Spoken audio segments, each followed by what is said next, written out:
그죠? 우리가 참 부족하고 참 연약한 존재인데 그 크신 하나님께서 우리를 왜 그렇게 사랑하시는지, 그죠? 찬양을 들을 때마다 참 우리 안에 감동이 있음을 고백합니다. 오늘 우리에게 주신 하나님의 말씀은 사도행전 8장 1절에서 13절입니다. Acts chapter 8 verse 1 through 13. 사도행전 8장 1절에서 13절입니다. Acts chapter 8 verse 1 through 13. 같이 교독으로 여러분과 제가 한번 읽겠습니다. 사울은 그가 죽임당함을 마땅히 여기더라. 그날에 예루살렘에 있는 교회에 큰 박해가 있어 사도 외에는 다 유대와 사마리아 모든 땅으로 흩어지니라.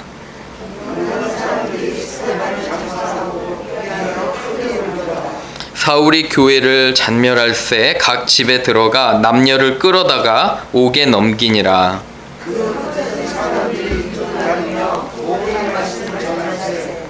빌립이 사마리아 성에 내려가 그리스도를 백성에게 전파하니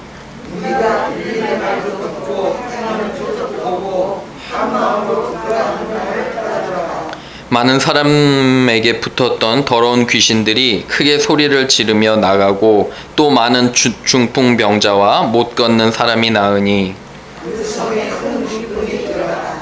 그 성에 시몬이라 하는 사람이 전부터 있어 마술을 행하여 사마리아 백성을 놀라게 하며 자칭 큰 자라 하니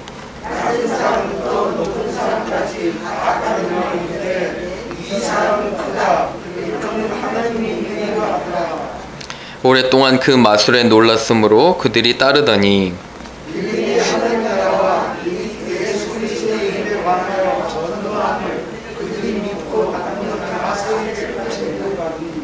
13절 같이 읽겠습니다. 시몬도 믿고 침례를 받은 후에 전심으로 빌립을 따라다니며 그 나타나는 표적과 큰 능력을 보고 놀라니라. 기도합니다. 하나님 아버지, 우리에게 지혜를 허락하여 주옵소서. 하나님 말씀하시면 우리가 잠잠히 듣겠나이다. 이해하게 하시며 구체적으로 삶에 적용하도록 하나님 우리를 도와주옵소서. 이 시간 함께 하심을 믿사오며 예수님의 이름으로 기도합니다. 아멘. 오늘 제 설교의 제목은 이겁니다. 우리의 생각보다 더 크신 하나님의 계획. 우리의 생각보다 더 크신 하나님의 계획. God's plan goes beyond our imagination. 이게 sermon title이에요. 그죠? God's plan goes beyond our imagination. 우리 한번 한국말 같이 한번 읽어보겠습니다. 시작. 우리의 생각보다 더 크신 하나님의 계획. 여러분들의 생각보다 하나님의 생각이 더 옳다고 그리고 더 크다고 믿으십니까? 사실 이 질문은 굉장히 중요합니다. 왜 그러냐면 내 생각이 더 옳다 하면 누구 뜻대로 해요? 내 뜻대로 하겠죠? 그죠? 하지만 하나님의 생각이 옳다면 어떨까요? 하나님의 말씀대로 하겠죠. 그죠? 그래서 이 두 개의 컨플릭이 있는 겁니다.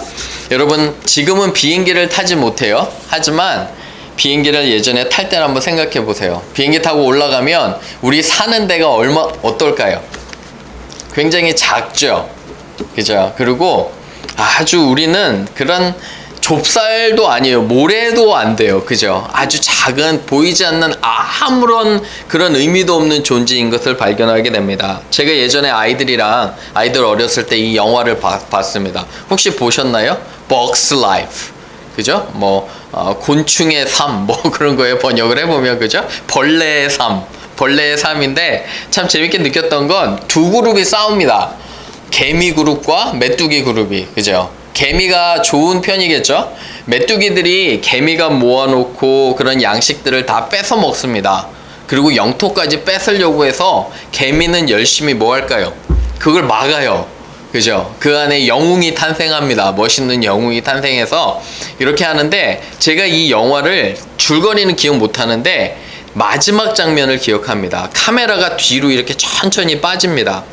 그런데 사실 이 벌레들이 있는 데는 호수 옆에 조그만 그런 땅이에요. 이렇게 주위 빠지면 호수가 보이잖아요. 그죠? 점점 더 카메라가 줌 아웃을 합니다. 이렇게 뒤로 하면 뭐가 보여요? 호수가 보여요. 그죠? 숲이 보여요. 그리고 숲 더 이렇게 나오면 뭐가 보일까요? 그게 얼마나 작은 그런 곳에서 얘네들이 싸움을 하는지, 그죠? 그런 것들을 보게 됩니다. 사랑하는 여러분, 이게 그냥 어린 아이들 보는 그런 애니메이션 무비지만 우리에게 참 많은 그런 지혜를 줍니다. 여러분과 제가 갈등하는 거 있잖아요. 싸움하는 거, 그리고 툭탁툭탁 하는 게 얼마나 하나님 편에서는 의미가 없는지 여러분 다시 한번 깨닫기를 부탁을 드립니다. 삶에 내가 죽자 사자 달려드는 그런 문제들 있잖아요. 하나님 앞에서는 아무런 의미가 없을 때가 많아요. 유리겔라 생각나시나요? 한국에 옛날에 사람들이 열심히 숟가락 구부리려고 했는데 도대체 무슨 의미가 그게 있는지, 그죠? 생각나시죠? 여러분과 제가 하는 일이, 우리가 시간이 정해졌다면 하나님 원하시는 일을 해야 되잖아요. 그렇죠? 동시에 우리의 보는 시각은 개미의 시각과 별반 다를 게 없어요. 그 크신 하나님의 전능하신 눈으로 보는 것이 아니라 우리는 참 제한적인 그런 시야로 삶을 보는 것 같습니다. 오늘은 이 설교 제목처럼 하나님의 생각은 나의 생각보다 훨씬 더 크세요. 그의 지혜는 나의 지혜보다 훨씬 더 크기 때문에 우리가 말씀으로 돌아가야 됩니다. 그래서 어떻게 하나님의 지혜를 얻을 수 있는지 오늘 본문을 통해서 여러분과 제가 살펴보기를 바랍니다. 첫 번째 한번 보세요. 주보 참고하시기를 바랍니다. 초대교회의 어려움. 오늘은 초대교회, 첫 번째 교회에 대해서 설교하는 거예요. 초대교회의 어려움에는 하나님의 더 크신 계획이 있었습니다. God had a great plan when the early church was being persecuted. When they were having a hard time, God had a great plan. 그죠? 계획이 있었다는 거예요. 1번 한번 읽어볼게요. 시작. 초대교회의 어려움에는 하나님의 더 크신 계획이 있었습니다. 뭐가 있었다고요? 계획이 있었다는 거예요. 그죠? 8장 한번 보세요. 8장 chapter 8 verse 1, 2 한번 보세요. 사울이 있어요. 나중에 개종하죠. 그죠? 나중에 회심하고 하나님 만나고 완전히 변하는 사울이 있는데 이때는 악한 사울이에요. 그죠? 예수님 만나기 전에 스데반 집사님이 돌아가셨어요. 우리가 같이 공부했잖아요. 그죠? 스데반 집사님이 순교하셔서 돌아가셨는데 1절 보시면 큰 박해가 있었어요. persecution. 아주 어려움들이 있었어요. 그죠? 그래서 2절 보시면 경건한 사람들이 스데반을 장사하고 위에서 크게 울고요. 사울은 교회를 완전히 없애려고 크리스천들을 옥에 가두는 형편이 됩니다. 그러니까 1절에 다시 보면 유대와 사마리아 모든 땅으로 이 사람들이 흩어져요. 완전히 흩어지게 됩니다. 사랑하는 여러분, 베드로가 한 번 설교할 때 3,000명이 하나님께 돌아와서 기억하시죠? 예수님이. 그런데 못 잡아도 5,000명에서 10,000명의 그런 아주 잘 성장하는 교회였어요. 엄청난 교회였는데 한 번에 하나님께서 흩으세요. 여러분 어떻게 생각하세요? 교회가 없어지는 게 좋아요, 안 좋아요? 질문 하나 합니다. 다시 한번 드릴게요. 교회가 없어지는 게 좋아요, 안 좋아요? 슬프잖아요. 그죠? 굉장히 슬픈 일 아닌가요? 잘 성장하는 교회가 한 번에 흩어지는 게. 그런데 그것은 상황에 따라 달라요. 교회가 문 닫고 없어지는 게 좋을 때가 있어요. 언제냐면 그게 하나님의 계획일 때. 그 성도들을 흩으셔서 곳곳에 가서 여러분들이 복음을 전한다면 우리 교회도 없어지면 좋은 거예요. 진짜 없어진다는 게 아니라 그죠? 우리 교회가 여러분들이 각자가 사방에 흩어져서 있는 곳에서 복음을 전한다면 그게 좋은 거예요. 근데 여러분 놀라운 게 뭔지 아세요? 화면 보세요. 화면 보시고 우리 한번 같이 읽어볼게요. 이 구절과 연결이 돼 있어요. 시작. 오직 성령이 너희에게 임하시면 너희가 권능을 받고 예루살렘과 온 유대와 사마리아와 땅끝까지 이르러 내 증인이 되리라 하시니라. 이 말씀을 마치시고 그들이 보는데 올려져 가시니 구름이 그를 가리어 보이지 않게 하더라. 영어로 보면 But you will receive the power when the Holy Spirit comes. You will be my witness in Jerusalem, Judea and Samaria and to the end of the earth. 보면 여기 보세요. 여기에 주목하셔야 돼요. 예루살렘에서 먼저 부흥이 됐어요. 그 다음에 하나님 계획은 뭐예요? 어디로 복음이 가야 돼요? 사마리아로 가야 되죠. 그죠? 그죠? 유대와 사마리아. 1절 보세요. 제자들이 어디로 흩어져요? 온 어디요? 유대와 뭘로 흩어져요? 사마리아 땅으로 흩어지는 거예요. 여러분, 예수님께서 승천하실 때 하셨던 이 예언의 말씀이 정확히 되는 거예요. 교회 입장에서는 슬퍼요. 핍박이 있고 흩어지지만 스프레드 아웃 되지만 그 목적이 있었어요. 예수님은, 하나님은 무슨 목적이었냐면 사마리아 사람들도 복음을 들어야 돼요. 사랑하는 여러분, 이 동네에 있는 사람만 복음을 듣는 게 아니에요.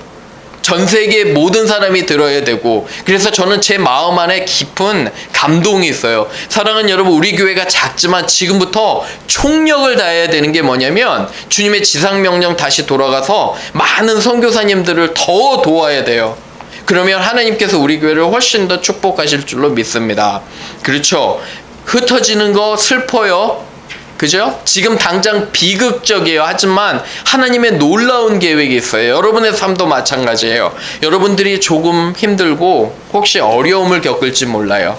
하지만 항상 붙잡고 계셔야 되는 진리는 뭐냐면, 하나님께서 여러분들이 그 시험을 통과하고 어려움을 통과했을 때 여러분들을 훨씬 더 성숙하고, 그죠? 훨씬 더 예수님 닮는 그 모습으로 빚어가는 것을 저는 믿습니다. 여러분, 그거 믿으세요? 그 좋은 계획을 꼭 붙잡으시기를 주님의 이름으로 부탁을 드립니다. 두 번째 갑니다. 두 번째는 제자들이 흩어짐으로 복음이 더 확장됩니다. 그죠? When the disciples were scattered, the gospel was able to spread in Judea and Samaria. 그죠? 복음이 더 확장되는 것을 우리가 보게 됩니다. 거기 한번 보세요. 4절. 그 흩어진 사람들이 두루 다니며 복음의 말씀을 전할새. 5절 한번 같이 읽어볼게요. 시작. 빌립이 사마리아 성에 내려가 그리스도를 백성에게 전파하니. 이렇게 전파했어요, 빌립이. 그런데 놀라운 건 뭐냐면요, 그거 보세요. 6절에 한 마음으로 그게 보세요. 한 마음으로 그가 하는 말을 뭐하더라? 따르더라. 그렇죠? 사람들이 준비가 돼 있었다는 거예요. 하나님의 계획은 벌써 사람들을 준비시키시는 거예요. 사마리아에 어때요? 사람들이 벌써 준비가 된 거예요. 그죠? 그렇기 때문에 복음 전하는 사람을 보내야 됐는데, 그래서 핍박이 있었고 빌립이 이렇게 가게 되는 겁니다. 여러분 놀랍지 않으세요? 그죠? 지도 한번 보세요. 여기 사마리아 땅이 어느 땅이냐면, 자, 세계지도 공부 좀 할게요. 그리고 나중에 시간 되시면 꼭 한번 가보세요. 그죠? 하나님 나라 가기 전에 이스라엘은 한번 가봐야 되잖아요. 저도 가보고 싶어요. 저도 보내주시고 같이 가면 좋을 것 같아요. 근데 여기 보면 이게 이스라엘 지금 지도예요. 그죠? 보이시죠? 요르단이 여기 있고, 여기, 그리고 여기가 이집트예요. 우리가 보통 성경에서 말하던 애국, 그죠? 아프리카. 그리고 이제 여긴 사우디아라비아인데, 요게 이스라엘 땅인데, 이스라엘을 좀 더 크게 보면 중간에 사마리아라는 땅이 있어요. 이 땅은 뭐냐면 원래 이스라엘 땅이었는데, 옛날에 아시리아라는, 그죠? 아수르라는 큰 왕국이 와서 이스라엘을 점령한 다음에 뭘 했냐면, 이 나라의 정책이 뭐였냐면, 그 온 세계에 흩어져 있는 사람들을 모아서 이 사마리아 땅에 정착시켜요. 그리고 유대인들과 강제로 결혼하게. 그럼 자녀들이 어떻게 돼요? 혼혈이 되잖아요. 그죠? 믹스트 칠드런이 나온 거예요. 그래서 수세대가 이렇게 내려오니까 어때요? 완전히 여기는 혼혈 민족 그런 거예요. 그러니까 유대인들이 굉장히 경멸해요. 이 사람들을 가려고 하지도 않아요. 그래서 만약에 갈릴리에서 예루살렘을 여행하거나 예루살렘에서 갈릴리 여행하면 여러분 어떻게 갔는지 알아요? 이 사람들이? 직통으로 빠르잖아요. 그죠? 근데 어떻게 갔을까요? 강 건너서, 여기 강 건너서 뺑 돌아서 이렇게 갔어요. 왜? 사마리아 사람들 안 마주치려고. 마치 지금의 한국과 일본 비교가 되나요? 그죠? 일본 사람들 안 마주치려고 이렇게 가는 거? 그죠? 그런데 주님 생각해 보세요. 정면으로 똑바로 가서 사마리아 여인을 만나주세요. 기억나시죠? Samaritan woman. 그죠? 사마리아에 하나님도 동일한 사랑과 긍휼이 있으셨어요. 그래서 빌립을 보내야 됐기 때문에, 사람들을 보내야 됐기 때문에 핍박을 주신 거예요. 그 뒤에는 우리가 알지 못하는 하나님의 경륜과 계획이 있는 거예요. 우리는 불평하잖아요. 왜 하나님 나에게 이런 어려움을 주십니까? 하나님 왜 나에게 이렇게 참 내가 만나기 싫은 사람들을 만나야 됩니까? 왜 나를 멤피스에 아직도 두십니까? 라는 것은 멤피스에 아직도 두십니까? 라는 것은 하나님의 선하신 계획이 있다는 거예요. 여러분들의 삶을 향한. 그런데 믿지 않으면 하나님 계획이 어디 있어? 이렇게 생각할 수 있어요. 그렇잖아요. 하나님은 선하시지도 않고 내 인생은 엉망이야. My life is miserable. 이렇게 할 수 있어요. 그런 것과 여러분과 제가 진짜 믿음이 있다면 하나님께서 이후에 나에게 보여주실 놀라운 계획과 능력이 그저 있는 거예요. 모세는 80에 하나님의 부르심을 받아 쓰셨어요.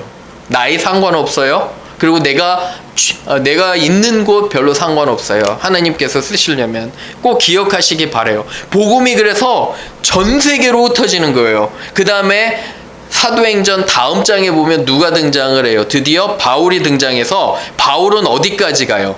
세상 끝까지 가는 거예요. 그래서 이 명령이 온전하게 전파되는 것을 여러분 보게 됩니다. 믿으시기 바라요. 하나님 선하시고 여러분들에 대한 좋은 계획을 가지고 계십니다. 마지막 세 번째 한번 가볼게요. 잘못된 가르침을 고쳐주고 정확한 믿음. 그죠? 정확한 믿음을 가르칩니다. 정확한 믿음. 3번. The disciples had the opportunity to correct the false doctrines and teach sound theology. 그죠? 한번 읽어볼게요. 한번 시작. 제자들이 잘못된 가르침을 고쳐주고 정확한 믿음을 가르칩니다. 그죠? 말씀 한번 보세요. 9절에 시몬이라는 사람이 등장합니다. 다음 주는 이 시몬에 대해서 우리가 좀 더 공부할 거예요. 사이몬인데 머지션이에요. 마술을 행하는데 현대의 머지션이 아니에요. 현대로 말하면 무속인, 귀신의 능력을 가지고 있는 사람이 있었어요. 왜 그러냐면 이 사람이 보면 여러분 보세요. 단순히 사람들을 속이는 게 아니라 10절에 많은 사람들이 따라요. 그리고 능력이 보이는 거예요. 미래도 예언하고 병든 사람도 고쳐요. 귀신의 능력이 있어서 이 사람들이 착각한 게 뭐냐면 시몬 안에 뭐가 있다? 하나님의 능력이 있다. 이렇게 생각하는 거예요. 그죠? 근데 사실은 시몬은 하나님도 모르고 예수님도 모르고 믿음이 없는 사람인데 12절 보세요. 빌립이 하나님 나라와 예수 그리스도 이름에 관하여 전도, 그죠? 함을 그들이 믿고 남녀가 할 때 시몬도 믿었다는 거예요. 그죠? 그때 정확한 믿음을 시몬도 알았다는 것입니다. 그래서 잘못된 그런 그죠? 잘못된 그런 교리나 그런 거에 대해서 정말 조심해야 돼요. 시몬처럼. 제가 요새 효성 통역을 하잖아요. 근데 한국 분들이랑 얘기하다 보면 제가 이런 질문을 했습니다. 왜 한국에서는 기독교가 예수님 믿는 교회 이제 사람들이 그렇게 인상이 안 좋습니까? 왜 그렇게 나쁜 이미지로 찍혔나요? 이렇게 물어봤어요. 그랬더니 대부분 하시는 말씀이 첫 번째로 신천지를 꼽습니다. 아니 그래서 신천지 때문에 교회가 나빠요. 그래서 제가 그랬어요. 아니 신천지는 이단 아니냐고. 우리는 건전한 교회고 그렇게 설명을 해줬더니 이분들이 하는 말씀이 사실 믿지 않는 사람들의 눈에는 신천지나 교회나 별반 차이가 없대요. 그리고 이단들이 무슨 이름으로 꼭 나와요? 왜 이단들은 침례교 이름으로 그렇게 나오는지 참 아주 머리가 아파요. 침례교 하면 사실은 그죠? 우리나라 장로교, 침례교, 감리교의 정통신학은 보수신앙이에요. 그죠? 예수님을 잘 믿는데 꼭 얘네들이 기독교 무슨 침례회, 그죠? 뭐 어떤 장로회 이렇게 이름이 나오는 거예요. 그래서 사람들이 헷갈려요. 그래서 믿지 않는 사람들은 에이 신천지나 교회나 모이는 건 비슷한데 하는 것도 비슷한 것 같고, 그죠? 그리고 잘못된 몇몇 목사님 때문에 마치 교주들처럼 행세하고 있다고 근데 사실 참 서글픈 현실입니다. 이렇게 잘못된 거. 여러분 생각나세요? 불과 몇 년 전에 베리칩이라는 거? 사람 몸에 넣으면 그게 구원을 받지 못한다고 한참 난리였어요. 무슨 책도 가져오고 아틀란타에서 그저 베리칩 때문에 난리다 했고, 매번 그렇게 있을 때마다 참 현혹되는 것도 어떻게 해석을 해야 될지. 사랑하는 여러분, 우리의 기준은 뭐냐면 우리의 기준은 성경이에요. 믿으십니까? 한번 이렇게 얘기해 볼까요? 우리의 기준은 성경이다. 우리의 기준은 하나님 말씀이다. 하나님 말씀이다. 그죠? 왜 그러냐면 여러분, 제가 하는 설교가 틀렸거나 성경 말씀에 맞지 않다면 언제든지 질문하셔야 돼요. 언제든지 반박하시고 해야 돼요. 왜 그러냐면 그래서 저도 알아가는 거예요. 사랑하는 여러분, 설교가 제 얘기를 여러분에게 잘 미사역으로 설득하는 게 아니에요. 설교는 뭐냐면 하나님 벌써 말씀하신 거를 제가 그냥 설명할 뿐이에요. 저는 도구일 뿐이에요. 아무런 존재도 아니고 저는 권위나 특별하게 하나님께서 주신 그런 은사도 없는 사람이에요. 왜 그런지 아세요? 제가 은사가 있고 특별한 능력이 있다고 믿는 그 순간부터 하나님의 말씀을 저는 바꾸게 되고 제 생각을 여러분들에게 주입하게 돼요. 맞나요? 맞아요. 제 생각을 주입하는 게, 그래서 저는 성경을 계속 조금씩 부분 읽어 나가는 게 뭐냐면 하나님께서 그의 말씀을 하시도록 저를 써서, 그게 맞는 원칙이에요. 사랑하는 여러분, 설교는 정말 작아요. 어쩌면 여러분들은 오늘 맛있게 오늘 점심을 드시고 교회 문을 나갈 때 제 설교를 잊어버릴 수도 있어요. 설교까지 다 잊어버릴 수도 있어요. 괜찮아요. 괜찮다고 합니다, 여러분. 괜찮아요. 하지만 여러분과 제가 하나 약속하실 것은 매일매일 여러분들 자체가 여러분들을 성경을 피고 내가 하나님의 말씀을 먹어야 돼요. 이해해야 돼요. 그리고 하나님의 기준으로 따라야 돼요. 그게 진정한 신앙인이지 한 목사님께 흔들리고 그러는 건 아니에요. 저도 실수할 수 있기 때문에. 그렇죠? 그래서 말씀을 더 보시기 바랍니다. 잘못된 가르침은 말씀을 몰라서 그래요. 말씀을 읽지를 않아요. 평균 남침내교 조사를 해보면 일주일에 성경 읽는 시간이 15분이에요. 15 minutes a week. 일주에, 한 주에 15 minutes예요. 여러분과 제가 하나님의 말씀을 사랑한다면서요. 하나님의 지혜가 더 크다면서요. 그런데 하나님 말씀 안 읽어요. 어떻게 지혜를 구하겠어요? 어떻게 하나님께서 말씀하겠습니까? 그렇죠? 사랑하는 여러분, 말씀을 마칩니다. 하나님은 이 초대교회, 처음 교회에 어려움을 주셨지만 이들을 흩어서, 그죠? 전 세계를 복음화시킬 그런 계획을 가지고 계셨어요. 어쩌면 핍박이 더 좋았어요. 그렇죠? 여러분과 저의 삶도 마찬가지입니다. 어려움과 고난이 닥칠 때 첫 번째 생각해야 될 건 하나님은 선하시고 나를 위한 좋은 계획을 가지고 계시는 분이야. 이 믿음이 있고 한 주 동안 그렇게 살아가시기를 주님의 이름으로 부탁을 드립니다. 우리 같이 기도할게요. 같이 기도합니다. 하나님 아버지, 이렇게 한번 기도해 보세요. 도전과 어려움이 오면 주님, 저는 절망합니다. 하나님께서 선하신지 때로는 의심도 가고 또한 믿을 수 없는 그런 때일 때도 있습니다. 하지만 하나님, 제 마음 가운데 다시 한번 말씀으로 가르쳐 주시니 감사합니다. 어려움과 도전 뒤에는 나를 향하신 선하고 좋으신 계획이 있음을 믿게 하옵소서. 조용히 기도로 하나님께 우리가 나아가길 원합니다. 몇 분 드립니다. 우리 기도하겠습니다.